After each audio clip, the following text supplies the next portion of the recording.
All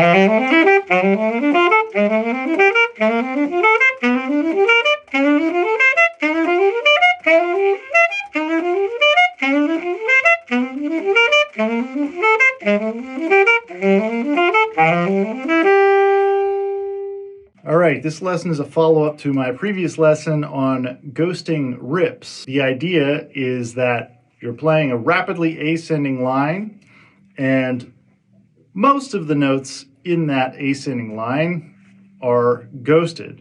So you're leaving your tongue on the reed as you ascend up to a high point. In the previous lesson, I talked about ghosting notes up to the high note and then accenting the high note. In this lesson, I'm talking about ghosting all of the notes in that run except for the next to highest note, at which point you take your tongue off the reed and then accent the highest note. It's kind of complicated, but it's very common, especially in Charlie Parker's playing, Sonny Stitt's playing, Cannonball Adderley's playing.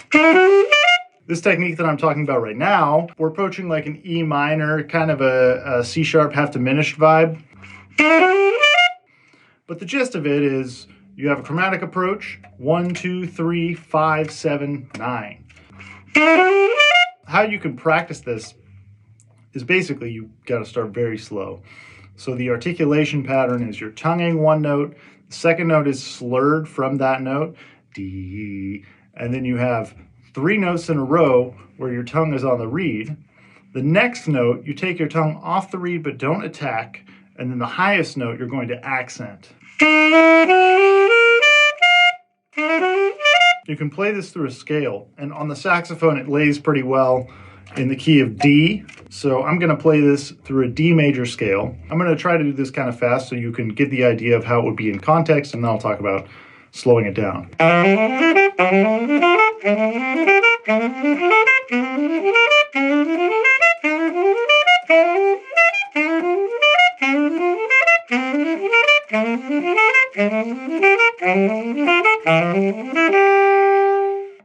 I think it's important to first be able to do the articulation by itself. The articulation is tricky. You're going, if you were saying it or singing it on a single pitch, D, ni, ti, D, ni, ti, is groovy in and of itself. Rhythmically and melodically, this line is pretty straightforward. But with this articulation, it has this really interesting kind of groove to it. Very snare drum like. So I'm going through the entire D major scale. I'm approaching each degree of the scale from a half step below. Tongue the first note. The second note is slurred from the first note.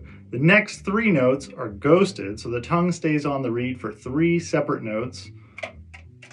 The next note is a non-attack. Take your tongue off the reed, so you go from a ghosted sound to an open sound. And then the high note is accented.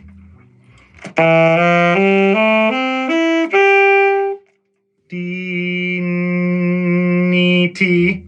And then I'm just going through an entire octave of the D major scale, approaching each scale degree from a half step below.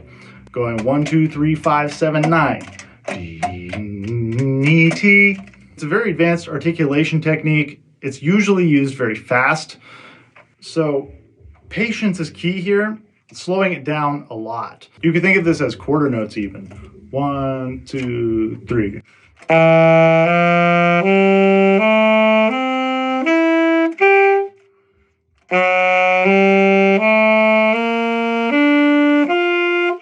And so on. And also, I mean, this shape is difficult to play, especially when you get to the third mode. One thing that I recommend, especially when you're working on articulation, is being able to play the line with no articulation whatsoever, all the way through the line, thinking just like he, like one single note, and then work it through the entire pattern that way.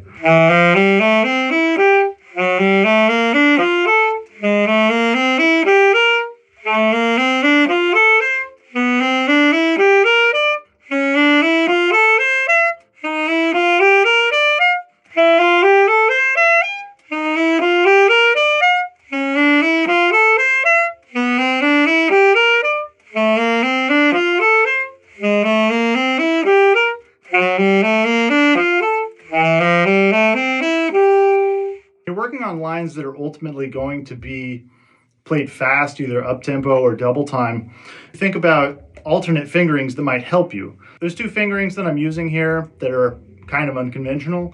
One being when you get to that B minor outline,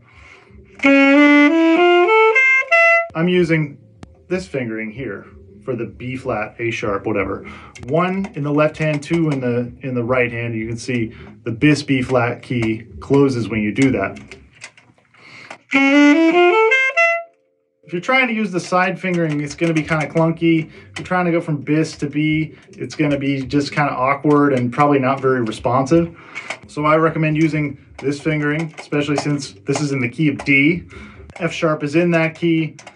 It just kind of is a hip way to do that. And I suspect that Bird is doing that a lot, although there's very little video evidence of Bird's playing.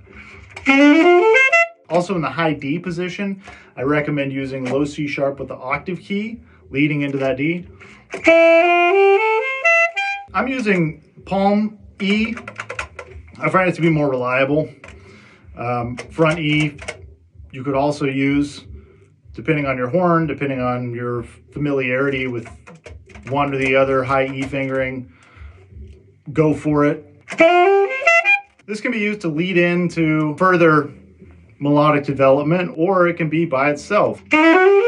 Very common in Bird's playing to ascend up some sort of E minor shape, going up to that palm D, and then, you know, stereotypically, that kind of thing. In addition to practicing this moving by step through the degrees of the scale, you can also practice it moving around in fourths, which is very helpful for your mind.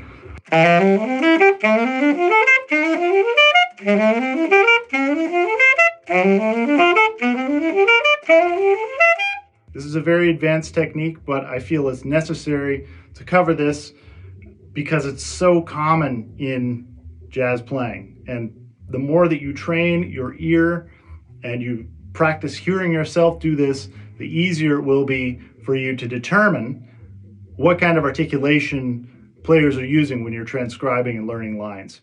I hope you find this helpful. Please subscribe, and you can check out the rest of my channel. There's a lot of videos on saxophone and jazz articulation.